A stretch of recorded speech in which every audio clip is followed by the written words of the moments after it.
and thank you for joining another special edition of the Roundup. This is the Combat Cowboy.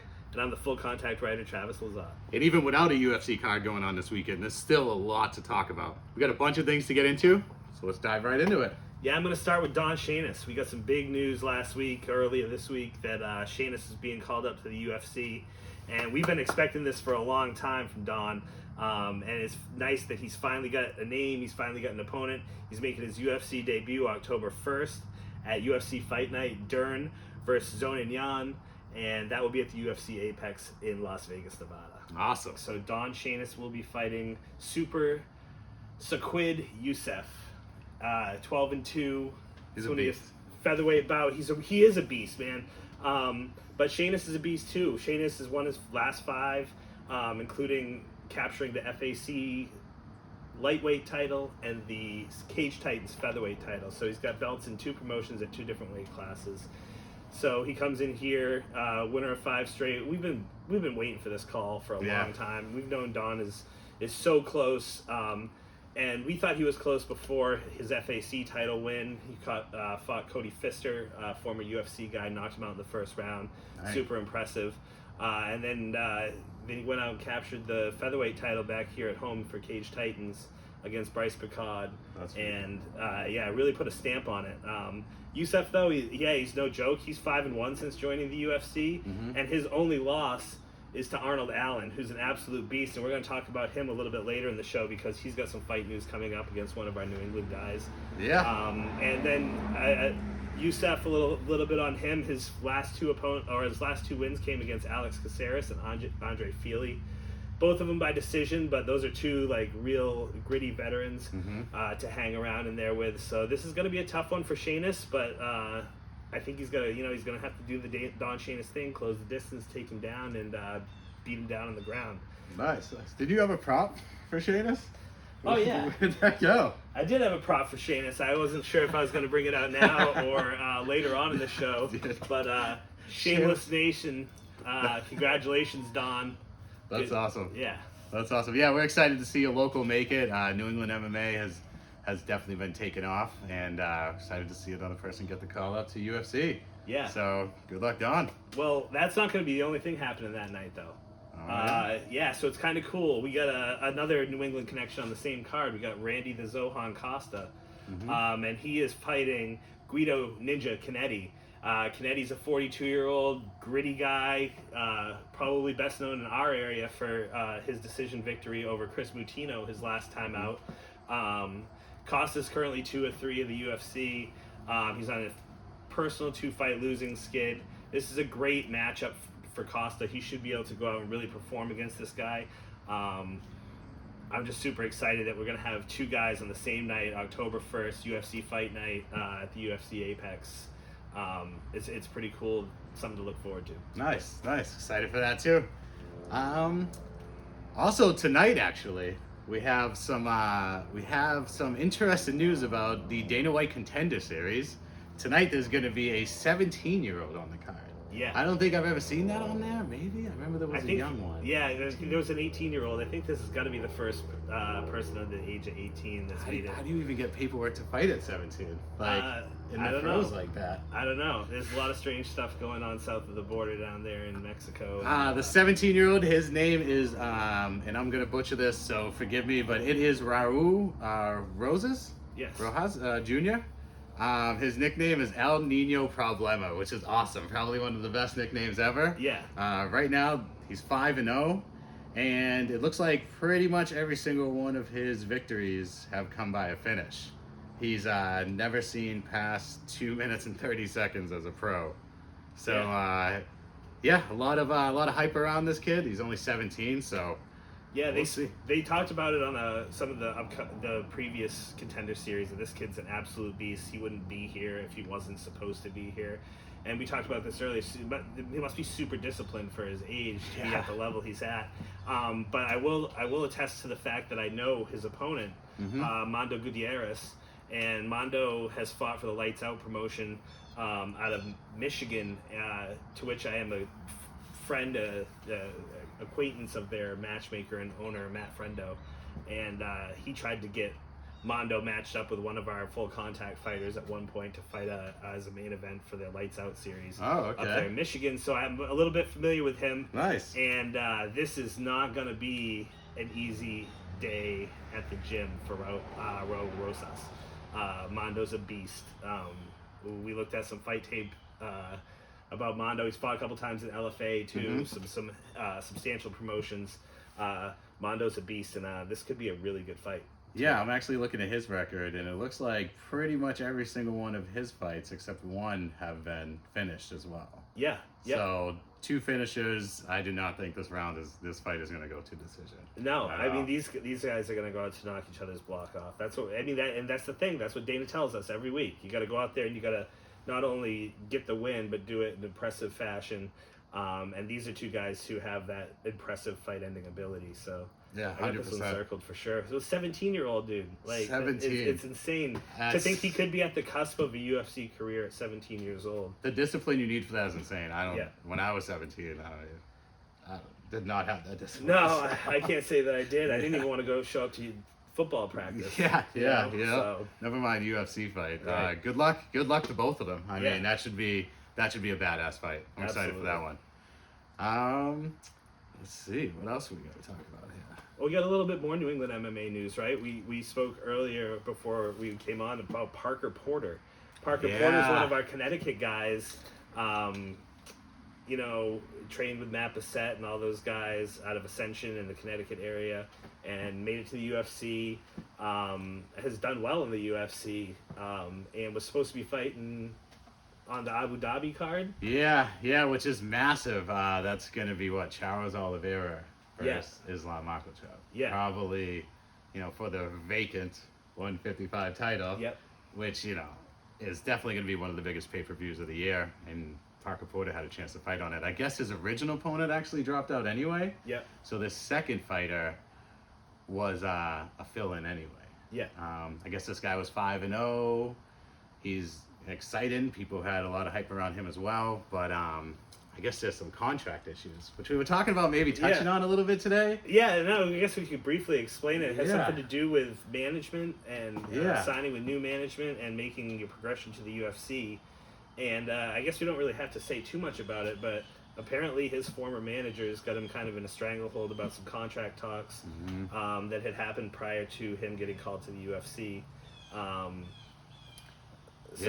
I mean, it's tough because I guess it's a situation where the manager, and this is all supposed rumors, not verified by me, but supposedly his manager did say if he got called up to the UFC, he would let him go up there.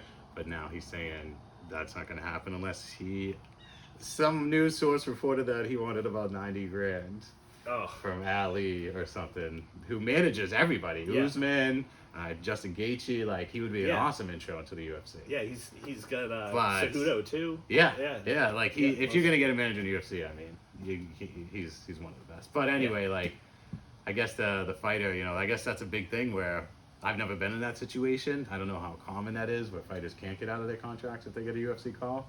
I don't know if you've heard about this. Well, no, I mean, there's always mention in most promotional contracts, I know that for a fact, that if these guys are called to a higher level, that they will allow them to proceed, or some of them will not allow them to proceed.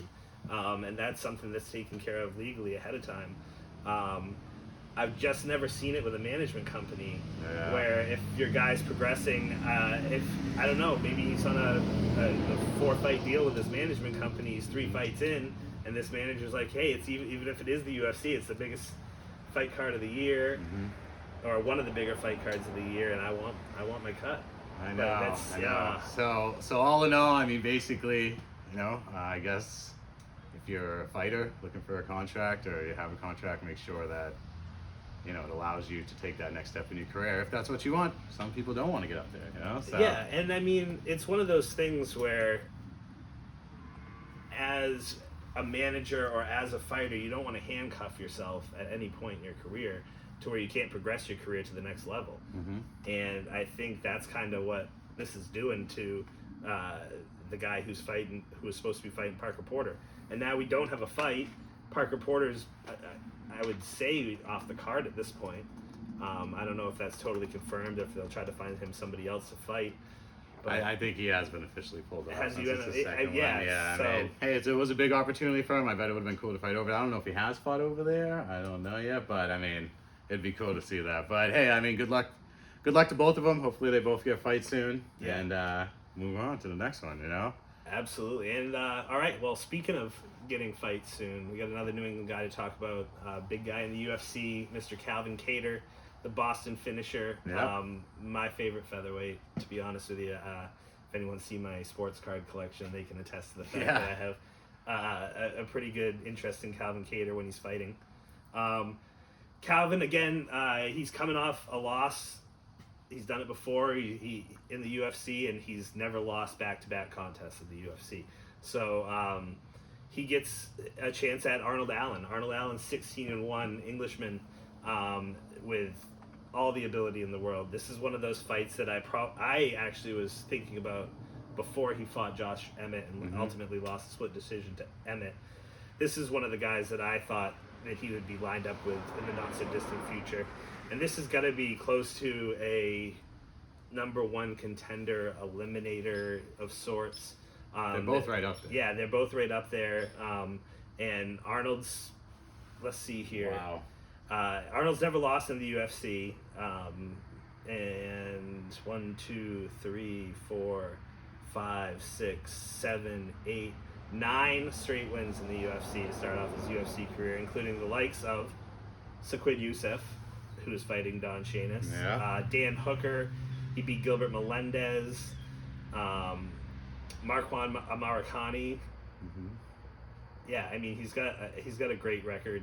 And this is just somebody I expected Calvin to line up with eventually. Top 4 or 5 guy, somebody that's there in the title contention. I mean, I can tell you till it blew in the face that I think Calvin beat Josh Emmett in that fight, outpointed him. I do too. I'll just say it. I do too. You know, it was a super tough one, and I'm always a homer when it comes to Calvin Kattar. Yeah. And I definitely watch those fights with rose-colored glasses on, but yeah, I don't know. I thought that one was. Calvin ran away from it. Ran away from him in the championship rounds, being a main event fight. And that's what Calvin's known to do. He'll ease into it, get his wits about him in the first 2 rounds, and then just come and win 3 through championship rounds and dominate. But I don't know, it's tough. 3rd time in the UFC coming off a loss, though, like I said, and he's never lost back-to-back fights. So here he is, Arnold Allen. Should be a good one. Has potential to be fight of the night. I mean, those 2 guys. Oh, yeah. Wow. And speaking of fight of the night, it will take place October 29th, and it is the main event for UFC Fight Night at the Ufc Apex in Las Vegas, Nevada. So another main event slot here. You gotta love it if you're a Kattar fan. The 5 rounds really plays into his game really well. He's got gas tank for days. He can take a little bit of a beating, but he's always there with his boxing, his jab. Everyone knows Kattar's jab. So yeah, Kattar, another fight, another main event. Let's see, they have him on here, so it's number 5, Calvin Kattar, against number 6, Arnold Allen. So this is a fight that just lines up perfectly. This is just a title eliminator almost right here. Like that title's up for anyone grab, and anyone could grab that. The champion's talking about going up. Yeah. Alex Volk wants to go up to 155. That's going to open an interim title shot. Right. So whoever wins this, who's above them? Probably Max. Yeah. Oh man. Who else? We've seen Calvin and Max, and I mean, probably Calvin learned more in that fight than he ever has in his career about himself. And although it was a lopsided decision in Holloway's favor, Holloway did not finish Kattar. No, he didn't. So it would make partial sense there, especially with Max and Volkanovski already fighting. Yair Rodriguez. Have they fought? Yair is another one of those names that I've thought about. There's also Brian Ortega up there too, but I think Rodriguez and Kattar would be awesome. Again, he's going to get by Arnold Allen. Arnold Allen and Yair Rodriguez would be awesome. That's the thing. Any of these top 5 or 6 guys, you could match any of these guys up together and it would be a great fight. Josh Emmett's still up there, so Yeah, I think it's that's see. tough. He We'll totally see. hopped Cater. I think he was like number 7 or 8 before the Cater fight. If you really look at this, like Bryce Mitchell's on his way up there too. Bryce Mitchell, the list is pretty damn good at The way featherweight. Bryce fought Edson Barboza, wow. Dude, Wow. I don't know. Bryce is one of those guys that every time, like, I see him on social media and he's out like wrangling chickens in his backyard, and then he just gets in there and he looks like a 15-year-old kid, and he's just taking these guys to school. Yeah. He's a beast. The whole division is. The whole division is. But that would be one thing that would really grind my gears, break my balls, is to see Cater having to line up with Bryce Mitchell. Because I root for Bryce. He's just one of those guys on The Ultimate Fighter. He was super easy to like. Yeah. And I've just liked him ever since. His attitude's great. That would be like a. Let's do that one next year. You know what I mean? Let's not do it this year. Let's Let's do hope that Cater's next fight puts him back in the title contention. I'd love to see it if he wins. And I mean, basically, whoever wins this should get an interim title shot against someone next shot. That's it. Yeah, if Volk's indeed moving up. I think he is. Well, you've seen those pictures of him when he used to be a rugby player. 215, 220 pounds. That's just wild. Absolutely stacked. So, I mean, you probably wouldn't mind. Speaking of weight, moving on, Gordon Ryan, the king himself of Brazilian Jiu-Jitsu, wins the ADCC. Yep. And he's the first ever, I believe I read this right, he's the first ever to win 3 weight divisions. Yeah. That's insane. This guy is a beast, and he just makes it look so easy. When he's out there grappling, it doesn't matter if he's grappling former UFC fighters or Jiu-Jitsu world champions. He's just another level. It's just, I don't know. Eventually he's going to have his own technique, and people are going to be training the Gordon Ryan School of Jiu-Jitsu. Yeah, like that, because obviously it's doing something for him. He's taking out some the top grappling professionals in the world. He promotes well. Yeah. Kind of talks shit. He dyes his beard and his hair. He was doing the whole cowboy thing last year, which was awesome. Yeah, playing right to you. Yeah, man. Yeah, we're gonna do an interview with his cowboy. Yeah. But yeah, I mean, the guy's just a beast, and I feel like he's so smart with it because he does promote himself in such a good way. You don't hear about. And again, it's respectfulness. It's the art of martial arts is to be respectful of your opponent. Yeah. And he is, but he does talk a little shit to get that, promotional but stuff. Didn't you going. say earlier he says he's the richest jiu-jitsu player in the world? Yeah. But and that's something to be said, because I mean, not that there are a lot of rich jiu-jitsu players in the world, but to be the richest and to have done it by marketing yourself, essentially, because there's not a whole lot of internet marketing for jiu-jitsu guys. No. I mean, it's not a mainstream thing as much as MMA has become. So you're really not only working on your game constantly, you're working on your skills when it comes to being on the mic, when it comes to promoting yourself, when it comes to releasing videos or little shorts that just have people constantly interacting with somebody. He's great at it. Yeah. He really is, and I just feel like he is definitely going to go down in history as literally one of the best ever. I feel like he is right now in the world, and he's proven it over and over. Everywhere he goes, every competition, he just smokes them. Dude. Right. Smokes them. I mean, I think my whole news feed yesterday, or was it yesterday when he got the finish? Yeah. My whole news feed was just Gordon's the GOAT, Ryan's the GOAT, blah blah blah, back and forth. But my favorite post is going to be Matt Bessette. Matt Bessette, former CES featherweight champion.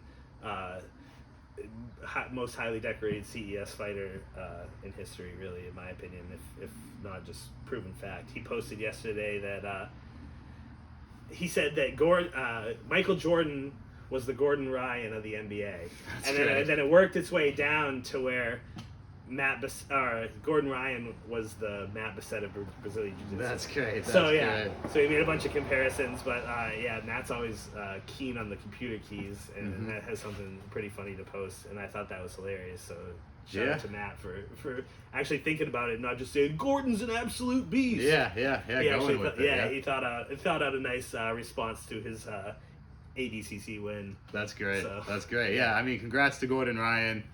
You know, and if you have not seen it, definitely go online, check it out. It's really cool. Yeah, what we were saying earlier, all the matches we've ever seen him in, and I don't think we've seen him crack a sweat. Yeah, I'm saying that. Who's made him sweat? Who's Yeah. made him scared? Who's made him like... I've done jiu-jitsu, you know, and yeah, I've definitely been sweating a lot. Right. Yeah, but like, sometimes it's just, he's just... you sweat putting your spats on. Yeah, yeah. Other than that, I mean, I guess I really just wanted to mention real quick that Jose Aldo is retiring. Yeah. UFC legend. I mean, this guy has done so much for the sport. And, you know, not to throw out a loss or anything, but everyone here knows Conor McGregor more than anyone in the world, and I feel like Conor wouldn't be him without a Jose Aldo. Like, right. He got this. The reason why his 13-second knockout was so insane is that Jose Aldo was such a legend. Yeah. So, like, I don't know if there is a Conor as big without Jose Aldo. Yeah, and Jose is one of those guys, like, I remember him coming up, and it was like, oh, he's in the UFC, he hasn't lost in 8 years, or he hasn't lost in 10 years. And he just had one of the best reigns as not just a champion, but just as a contender in multiple weight divisions. He always showed up. He was a great champion in the UFC, in the WEC when he was in the WEC. Yeah, just a true. Just looking at some of these names, he's beat Chad Mendes, Kenny Florian, Uriah Faber, Cub Swanson. Yeah. The guy had fought the who's who. Yeah. And Chad Mendes, Frankie Edgar, Jeremy Stevens, Like, yeah, I mean, he did win a decision, I think, against our boy Rob Font too. Yeah. That was a tough one. I think that was one of those fights where Font wore his damage a little bit worse than Jose did, and I think that's what ended up getting. I think it was a closer fight than the fight cards had said. But I mean, to go the whole way with Jose is, yeah. Who else can say that? Yeah, look at all these knockouts. And stuff. Yeah. So, yeah. Congrats, Jose Aldo, on a great career, and I guess thank you. He's going to be a first ballot Hall of Famer. 100%. If they're once, yeah, he should 100% be in. Some people think he is in conversation for top 3 to 5 mixed martial artists of all time. Some people still call him the GOAT because of what he did in 2 weight divisions. I agree with that. I agree. I think he's definitely one of the top GOATs. That's I mean, it's debatable. There's so many amazing fighters that have strapped on the gloves over the years, but Aldo's definitely in that top echelon. And as sad as it is to see his career end the way it did with a loss, it's just one of the best careers we may ever see. How about this? Does he go to boxing? Do we see Jose Aldo and you know, Jake Paul's cousin? Do we see Jose Aldo and Conor McGregor box it out? No, you know? I don't think that Aldo's one of those cash grab type of guys. I think you'll see him pop his head up every once in a while. He'll go back home to Brazil and take some time off. Probably enjoy his time outside the spotlight. I don't see him making one of those big money decisions, those money fights. He had enough title fights in the UFC. He had the UFC 200 against Conor. He's made his money. Yeah. And I think he rides off into the side. He's always been a humble guy. He's always been one of those guys that he doesn't talk shit. Nah. And it's just one of those things where I think when he lays the gloves down, it's for good. Imagine Coach Jose. Imagine him in the corner. Yeah, I'm sure. That'd be awesome. Yeah, I mean, I'm sure that's. These guys never probably leave the mats. But yeah, he definitely will no longer be fighting in the UFC and will likely be inducted into the UFC Hall of Fame in short time. Other than that, just wanted to throw out real quick our buddy that we were talking about, Mr. Calvin Cater. He does also, in between his fighting, he does run Combat Zone, who does a lot of events out of Manchester, New Hampshire. So definitely check him out. I was just at one of their events a few months ago. They're really cool. So congrats to him for a successful organization and main event in UFC fights as well. Yeah, I mean, there's a lot that goes into the promotion, but Calvin does have his hands quite heavily in it. He was there at the event last time. Yeah, so he's always there at the events. Yeah. And he runs a good, clean promotion. They've been doing it for a long time. He he bought it more recently than it's been around. Yeah. But he had a name for it, and he's kept a good name. And doesn't hurt to have Calvin Kattar backing something like that. Yeah, up here. exactly. So yeah, Combat Zone always puts on some good fights. We'll be looking forward to them returning soon. 100%. I think November time frame. I think so. I That think makes sense. There's one announced for November. Combat Zone 77 or 78 or Yeah. one of those. So yeah. And what else do we want to mention? Oh yeah, that's on Saturday, November 19th, by the way. Okay. Yeah. So 2020. Yeah. Okay. Yeah. 2022, obviously. But, lastly, wanted to point out the Room podcast. Yeah. Steve, our buddy Steve's doing a podcast tomorrow. He's got a few guests on there. He's got Aaron Shortfuse Hughes coming off a win against at NEF against Jimmy Jackson. Mm-hmm. So yeah, Aaron's hot on the mic. He likes We were talking about it last week. Yeah, so. He likes to get on and very confident in himself, like I said last week. And he's on the Room podcast this Wednesday night, and it should be a good one. Yeah, Check nice. it out. Yeah, it should be live on YouTube, and we'll stream it on all social media as soon as it's available. Yeah, check it out. Room podcast on NewEnglandMMA.org. Yeah. Yeah, and YouTube, New England MMA. Yeah. Anything else? Nah, man, I think that pretty much covers this week. Mm-hmm. And I'm not going to have time to make paper. No. I mean, you can. I'll kill another minute. So tune in tonight for Dana White's Contender Series. Next week, we're hoping to dive into some recent regional match announcements. Combat FC has a massive card. Massive. So we're going to touch on that next week.